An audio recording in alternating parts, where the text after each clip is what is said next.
오늘도 클릭해주셔서 감사합니다. 구독과 좋아요 부탁드립니다. 중국 100주년 공산당 행사에서 결국 시진핑의 최후가 그려졌다. 한국의 게임 체인저 무기들이 공산당 붕괴에 중대한 역할을 할 것. 1일 중국 베이징 천안문 막루에 오른 시진핑은 결국 전세계를 적으로 돌렸습니다. 공산당 100주년을 자축하는 65분의 연설 중 위대와 위대한 부흥이라는 문구를 각각 53번, 21번 사용하면서 노골적으로 중화주의와 애국주의를 내세워 밉상에 밉상을 더했습니다.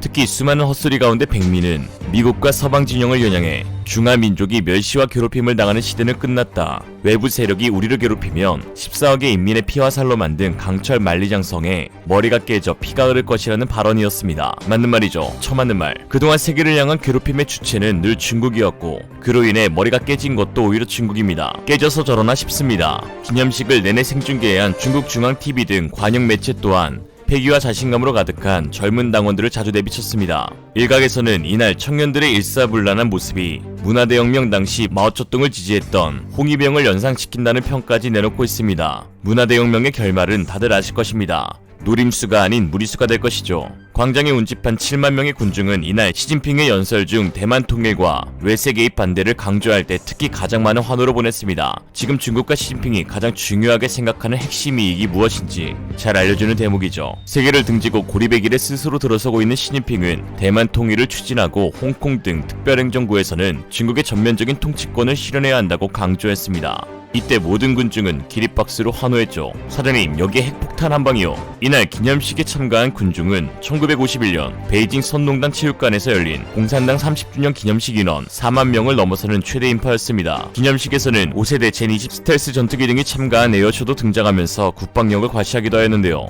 대만 통일을 위해 무력 사용도 마다치 않겠다는 의지를 드러낸 것입니다. 시진핑의 이러한 노골적인 통일 언급에 대만은 거세게 반발했습니다. 행정원 대륙위원회는 1일 성명을 통해 중국이 일당 독재 체제하에서 민주주의를 억압하고 인권과 자유를 침해하고 있다. 대만 민의를 존중하라며 하나의 중국은 중국의 일방적 주장에 불과하며 2300만 대만 국민이 받아들일 수 없다고 일갈했습니다. 이러한 상황 가운데 미국 국무부 대변인은 특별한 성명 발표를 통해 중국의 허세를 전국으로 찔렀습니다. 레드 프라이스 미국 국무부 대변인은 시진핑의 연설을 알고 있고 주목하고 있으나 구체적으로 논평하지 않으려고 한다. 다만 한 가지 밝힐 수 있는 것은 중국이 서부 사막에 대륙간 탄도미사일 경납고를 건설하고 있다는 것을 우리는 이미 알고 있다라고 밝혔습니다. 즉 중국이 비밀리에 진행한 모든 군사 프로젝트를 알고 있으며 이에 대비하고 있다는 것입니다. 발견된 중국 미사일 경납고는 돔 모양의 대형 덮개로 은폐되어 있습니다. 건물 길이만 70m로 관측되었는데요. 돔이 설치되지 않은 공사 현장에서는 사막 바닥에 특징적인 원형 구덩이를 파고 있는 모습이 보인다고 미국 측은 밝혔습니다.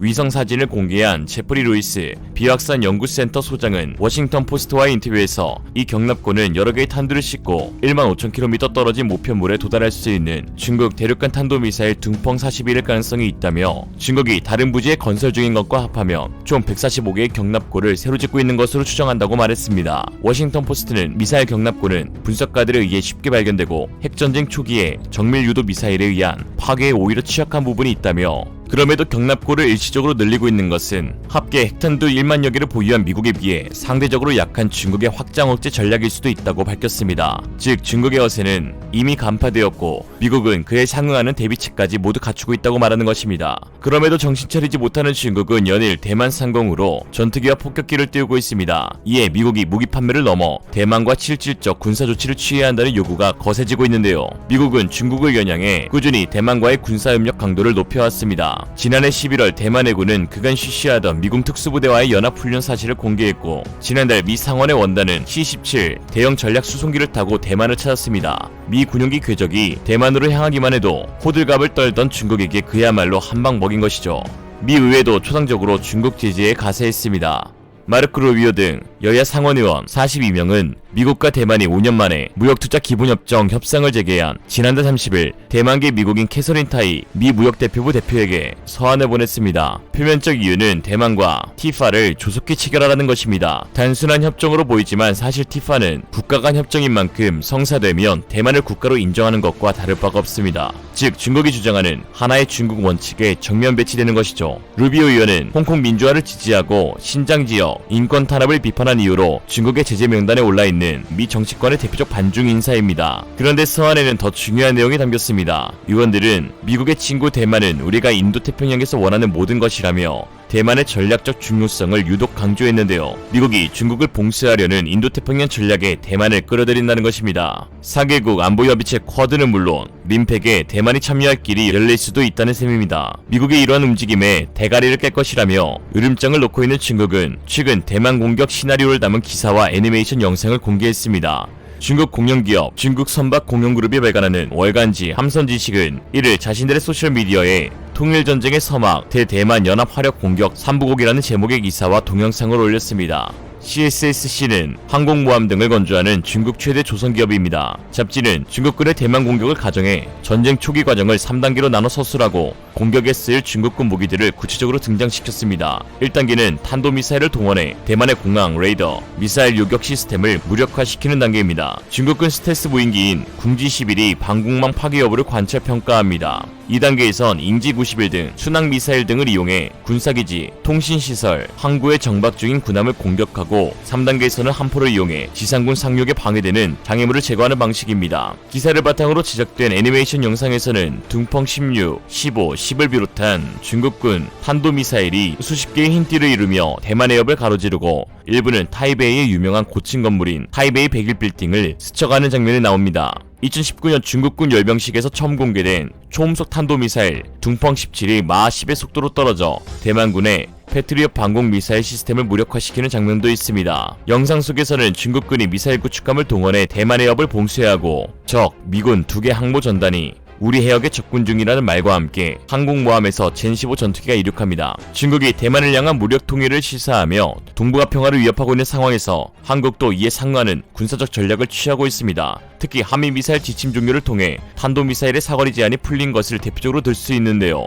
군 관계자는 이번 한미미사일 지침 종료와 관련해 미사일 지침이 종료됨에 따라 준중거리 탄도미사일과 극초음속 미사일 개발이 가능해졌다고 전했습니다. 그동안 미사일 사거리 제한에도 불구하고 기술력 하나만으로 미사일 강국으로 우뚝 선 한국이 본격적인 차세대 미사일 개발이 시작되면서 동북아 게임 체인저가 될 것으로 보입니다. 특히 극초음속 미사일에 대한 관심이 높아지고 있는 상황인데요. 극초음속 미사일이란 음속의 5배, 즉 시속 6100km 또는 그 이상에 해당하는 속도를 내는 무기입니다. 극초음속 무기는 극초음속 비행체와 극초음속 순항미사일 두 종류로 분류됩니다. 우선 극초음속 비행체는 탄도미사일의 추진력을 이용해 높이 상승했다가 이후 활공하면서 비행하게 됩니다. 이때 비행체의 속도는 발사체인 탄도미사일의 능력에 따라 마하 20, 즉 시속 24,000km 이상의 속도를 낼 수 있습니다. 현재 우리군은 초음속 미사일, 즉 음속보다 매우 빠른 속도를 가진 미사일을 개발하고 있고 빠른 시기에 전력화할 예정입니다. 또한 우리군은 미래전에 대비해 향후 국산 극초음속 미사일의 전력화도 검토하고 있습니다. 지난해 연말 전군 주요 지휘관회의에서 주변국의 다양한 핵과 대량 살상 무기 위협을 전략적으로 억제하는 차원에서 극초음속 미사일을 소유 결정하겠다는 의지를 밝힌 바 있습니다. 이와 관련해 지난해 6월 국회 입법조사처는 극초음속 무기체계 국제개발 동향이란 자료를 통해 국방과학연구소가 이미 2000년대 초부터 극초음속 미사일의 기반 기술을 개발하기 시작했다고 밝힌 바 있습니다. 극초음속 순항미사일과 달리 탄도미사일을 기반으로 하는 극초음속 비행체는 기본적으로 사거리가 1000km 이상으로 그동안 한미미사일 지침에 의해 우리 군이 보유하기 어렵다는 문제가 있었지만 그 족쇄가 없어지면서 이제는 보유와 본격적 개발이 가능해졌습니다. 이와 관련해 국방과학연구소는 2018년부터 지상발사형 극초음속 비행체를 개발하고 있고 2023년까지 비행시험을 완료할 것으로 전해집니다. 만약 극초음속 비행체를 내장한 준중거리 탄도미사일을 우리군이 개발해 보유할 경우 중국에 대한 억제력이 대폭 상승하게 될 것입니다. 한국 지대지, 잠대지 발사대에서 발사된 초음속 탄도미사일은 중국 본토 전역을 폭격할 수 있고 중국은 이를 대처하기 전에 이미 초토화가 날 것입니다. 특히 6월 21일 국방과학연구소는 미사일연구원을 신설하는 등 조직을 삼축체제로 개편하면서 전술핵급 괴물미사일로 불리는 현무포의 개발에 속도가 붙을 것으로 보이는데요. ADD는 최근 탄두 중량 2톤 규모의 현무포1 미사일을 비롯해 함정에서 발사하는 함대지 탄도미사일 현무포2, 잠수함에서 발사하는 잠대지 탄도미사일 SLBM 현무포4 등을 개발했습니다. 그는 현무포가 올해 안에 전투적합 판정을 받고 내년부터 양산되면 전술핵무기에 버금가는 위력을 보유할 것으로 기대하고 있습니다. 탄두 중량 500km는 비행장 활주로를 파괴할 수 있는 정도의 수준이지만 탄두 중량이 2톤으로 늘어나게 되면 현존 최강의 벙커버스터인 GBU-57 대비 최소 3배 이상의 관통력을 갖게 되어 공산당 지도층의 비상대피소인 지하벙커를 타격할 수 있습니다. 중국 공산당 100주년 기념식에서 보여준 시진핑의 허세는 모두 고스란히 중국 고립과 중국 타격론으로 이어질 것입니다. 주변국을 향해 대가리를 깬다는 시진핑, 그의 비대해진 대가리를 깨는 데는 중량 2톤의 현무가 적합할 것으로 보이네요. 오늘의 결론, 중국은 한국 대가리를 깨겠다는데 한국에서 활동하는 중국 연예인들은 존말할 때 알아서 짐 싸라. 이상으로 리얼리즘이었습니다. 여러분의 생각은 어떠신가요? 현명하고 지혜로운 여러분의 의견을 지금 댓글에 남겨주세요. 감사합니다.